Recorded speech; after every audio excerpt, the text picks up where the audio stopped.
नमस्कार। इस वक्त मेरी मौजूदगी है मध्य विद्यालय उत्तर हाजीपुर में। आज हमारे साथ शिक्षकगण हैं। आज वैसे 2024 का पहला दिन है, नए साल का भी पहला दिन है और वहीं शिक्षक आज स्कूल में अपनी ड्यूटी निभा रहे थे। देखा जाए तो आप लोग जिस तरह से स्कूल में आज ड्यूटी निभा रहे थे वहीं और लोग देखा जाए तो छुट्टियां मना रहे थे। सबसे पहले तो मध्य विद्यालय हाजीपुर उत्तर में आपका स्वागत है, वेलकम है।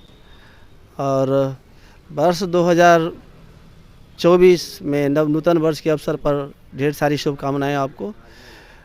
विगत वर्ष 2023 से पूर्व तक भी नव वर्ष के अवसर पर विद्यालय बंद रहा करता था। बच्चों में भी उत्साह था कि नव वर्ष नूतन वर्ष में काफ़ी उत्साह, शिक्षकों में भी काफ़ी उत्साह रहा करता था कि नए वर्ष को हम पूरे 365 दिन कैसे निकालेंगे। इस तरह से अपना एक मतलब तैयार करते थे रूटीन वगैरह। परंतु माननीय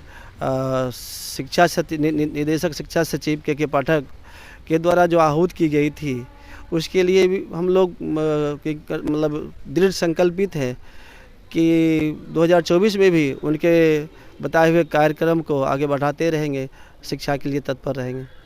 मतलब जो अपनी खुशियां हैं कहीं ना कहीं वो भी आप निछावर कर रहे हैं। जी बस शिक्षा को लेकर के उनकी अपनी खुशियां को निछावर करते हुए बच्चों में इसको देने का काम करेंगे। चलिए, बहुत बहुत शुक्रिया।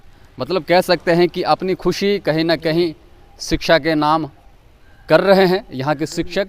और कुछ और लोग हैं जिनसे हम बात करेंगे। आइए कि आज आपको स्कूल में देखा जा रहा है, कहीं ना कहीं आज लोग छुट्टियां मना रहे हैं, तो क्या कुछ ऐसे कुछ खल रही है कि आपको भी कहीं ना कहीं छुट्टियां चाहिए था आज के दिन में? देखिए, खल तो रही है, लेकिन एक सरकारी सेवक होने के नाते आना तो पड़ेगा। जब सरकार का जो आदेश होता है तो उस पर तो हम लोग को 100% उतरना ही है। बाकी ये है कि आज 1 जनवरी था तो परिवार के साथ हम लोग टाइम स्पेंड करते, कुछ पिकनिक व स्पॉट पे जाते, घूमते। लेकिन जब सरकार का आदेश है, हम लोग सरकारी सेवक है तो आना पड़ेगा। बहुत बहुत शुक्रिया। मतलब के पाठक का जो फरमान कह सकते हैं, आदेश कह सकते हैं, निर्देश कह सकते हैं, उनको कहीं ना कहीं टीचर लोग तत्पर है उनको फॉलो करने के लिए। चाहे कुछ भी हो जाए, अपनी खुशी कुर्बान करके भी कहीं ना कहीं शिक्षा को आगे बढ़ाने का प्रयास कर रहे हैं। जो क्या उनका उद्देश्य है, जैसा कि है कि उनका उद्देश्य है कि पढ़ाना नेसेसरी है, बच्चे को लाइन पे लाना जरूरी है। तो बच्चे तो पहले से ही लाइन पे थे, अगर ऐसा नहीं होता तो आज भी नहीं आता, वो आया भी। हम लोगों को यही खल रहा है कि बच्चे में जो उत्साह था वो एक ही रटे रटाए पट पर रह गया। कम से कम साल का पहला दिन था, इस दिन भी तो नए उल्लास के साथ उसको मनाने देना चाहिए था। लेकिन विभाग का आदेश है, हम लोग मानने पर मजबूर हैं। और बच्चे के साथ ऐसा नहीं है कि हम लोग उल्लास नहीं मनाए, आगाज किया नए साल की, नए तरह से बच्चे को भी पढ़ाया। बच्चे भी खुश है कि हमें मिला, लेकिन जो होना चाहिए था कि हम लोग परिवार के साथ मिलते, वह नहीं हो सका। खुशी भी है, उसी के साथ कहीं थोड़ी बहुत दुख भी है। सर, क्या कुछ कहना चाहेंगे? आज नव वर्ष का पहला दिन है और आज आप स्कूल पर दिख रहे हैं, कहीं ना कहीं यह कुछ बातें आपको खल रही है आपके अंदर भी क्या? जी, सबसे पहले तो आपको नव वर्ष की बधाई। शुक्रिया। और आज नव वर्ष के दिन भी आप स्कूल में हैं, इसके लिए दोबारा से बधाई। और जहाँ तक खलने की बात है तो हमारे अपर मुख्य सचिव कहते हैं कि टीचर वाला जॉब जो है ये सिर्फ पेशा नहीं बल्कि हमारा पैशन है, जुनून है। और अगर आपके अंदर ये जुनून है तो क्या 1 जनवरी, क्या पर्व, क्या त्यौहार, तो जो समर्पण भाव होना चाहिए हम में वो आ जाता है, एक विलक्षण गुण आ जाता है और वहाँ पे आके वो कसक ख़त्म हो जाती है, कोई कसक नहीं होता। जबकि जानते हैं कि ये मेरा हसीन घर है जहाँ पे हम दिन का उजाला यहीं पे बिताते हैं। वो तो सराय है, वो विश्रामालय है जहाँ पे हम आराम करते हैं। तो जो अच्छा वाला घर है वहाँ रह के जश्न अगर मना रहे हैं, वहाँ बच्चों के साथ है, तो ये तो अच्छी बात है ना, कोई कसक नहीं है। रही बात कि जिस समय से आप सरकारी सेवक हो जाते हैं वहाँ उस समय से आपका व्यक्तिगत कुछ नहीं रहता, वो सार्वजनिक हो जाता है। आपका जीवन भी सार्वजनिक है, आपका जीवन भी दूसरे के प्रति समर्पित है। तो आप अगर व्यक्तिगत सोचने लगेंगे तो विरोधाभास पैदा होता है।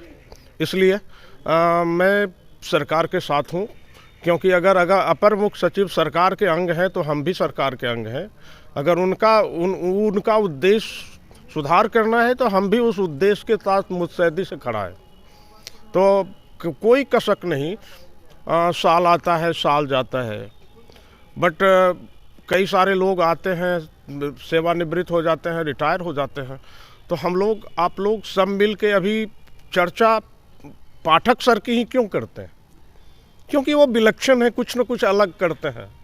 तो चलिए ये इस साल 24 में भी हम लोगों ने उनके साथ अलग किया है। और आप देखते हैं कि प्रथम कौर में अगर मक्खी गिर जाए, प्रथम ग्रासे मोक्षिका पाते, अगर पहला ही दिन हम लोग छुट्टी मना लें तो नॉट फेयर, अच्छा नहीं है, शुरुआत अच्छी नहीं। तो अगर साल का पहला दिन हमने पठन पाठन किया है, भले हम 500 बच्चों के साथ नहीं किया, 50 बच्चों के साथ ही किया, 50 बच्चे ही आए, लेकिन आए तो सही।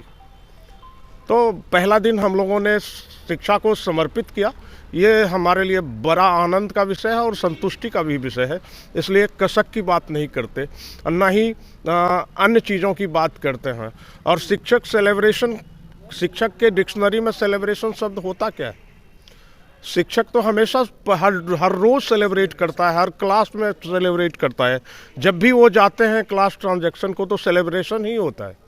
इसलिए हम 1 जनवरी को ही सेलिब्रेशन का दिन क्यों माने? हमारे लिए 365 दिन सेलिब्रेशन का है। और हम अब इतने सारे बच्चों के बीच होते हैं जो सौभाग्य किसी को भी प्राप्त नहीं। चलिए, बहुत बहुत शुक्रिया। ये थे मनोज जी, जिन्होंने बताया कि हम जब क्लास में जाते हैं तो रोज़ हमारा सेलिब्रेशन होता है। क्या नया दिन, क्या पुराना दिन, क्या नया साल, क्या पुराना साल, हमारे लिए तो रोज़ ही नया साल है। जो बच्चे हैं स्कूल में, उनसे मुलाकात होकर कहीं ना कहीं नए साल का भी उसी में आनंद उठा लेते हैं शिक्षक। और जो के पाठक का जो फरमान है, पढ़ता से वो लोग कह सकते हैं शिक्षकगण उनको फॉलो कर रहे हैं और उनके फरमान को कहीं ना कहीं आगे बढ़ाने का प्रयास कर रहे हैं। और शिक्षा में कहीं ना कहीं अपने एक जो योगदान होता है, एक भागीदारी होती है, वो निभाने का अपनी ओर से भरपूर प्रयास कर रहे हैं। इस नए साल पर भी देख सकते हैं कि आज हम लोग शिक्षकगण आज स्कूल में है, वहीं बच्चे को भी स्कूल में देखा गया। तो कहीं ना कहीं यह जो एक ट्रेंड है वो बदलता हुआ नज़र आ रहा है कि बच्चे भी आज स्कूल में आए, जबकि आज बच्चे में हर्षोल्लास देखा गया। कहीं ना कहीं बच्चे छुट्टियां मारने के कगार पर रहते हैं आज के दिन, कम से कम कि हम कहीं घूमने जाएंगे, लेकिन उनके अंदर भी एक लालसा जगी कि हम पढ़ेंगे और आगे बढ़ेंगे। इस तरह से शिक्षक उनको प्रेरित करते हुए आगे बढ़ाने का प्रयास करते हुए नज़र आ रहे हैं, जो अभी आपने मनोज सर से सुना ही सारी बातें। फिलहाल आप अपनी राय और प्रतिक्रिया ज़रूर दीजिएगा कि जिस तरह से तत्परता से शिक्षक अपनी जिम्मेदारी को निभा रहे हैं, इस पर आपका क्या कुछ कहना है। फिलहाल अब तक के लिए धन्यवाद। मैं आनंद राज, जनवार्ता टाइम्स से।